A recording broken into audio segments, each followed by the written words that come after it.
বাইরে প্রচণ্ড বৃষ্টি। আমি বেলকনিতে চেয়ার পেতে বসলাম। আজকে কিছু কথা বলবো। আমি সব সময় সব ব্যাপারে কথা বলি না, তবে এই ব্যাপারটা নিয়ে কথা বলাটা আমার মনে হচ্ছে দরকার। আমি অন্য ভিডিও বানাই, কিন্তু এরকম ভিডিও আমি বানাই না। তারপর আজকে মনে হলো যে এটা নিয়ে কথা বলা উচিত। এই যে মেয়েটা, মৌমিতা মেয়েটার যেভাবে মেয়েটাকে, আমার মুখ দিয়ে কথা বের হচ্ছে না আসলে। এগুলা কোন ভাষায় আমি বর্ণনা করব? এত জঘন্য, এত নোংরাভাবে মেয়েটার সাথে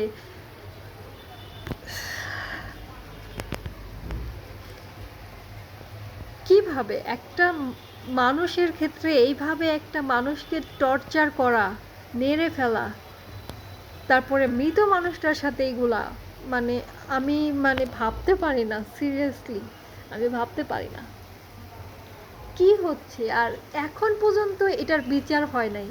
এত জঘন্য একটা রেপ কাণ্ড, এখনও মানুষ রাস্তায় দাঁড়ায় আছে, বিচার চাইতেছে, এখন পর্যন্ত বিচার হয় নাই।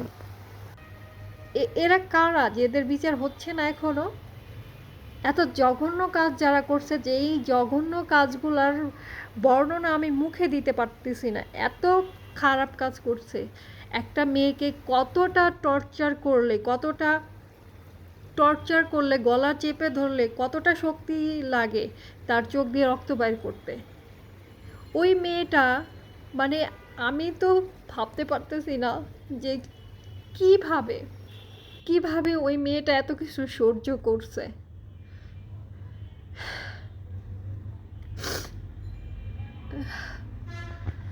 আসলে আমার আর কিছু বলার নাই। আমি জাস্ট খালি এটাই চাই যে এর শাস্তি এমন হোক যেন খালি ইন্ডিয়া না, বাংলাদেশের যারা রেপিস্ট আছে এটা দেখে শিক্ষা হোক, যেন বাংলাদেশেও কোনো দিন এরকম কোনো মেয়ের সাথে করলে ওদের এরকমই শাস্তি হবে।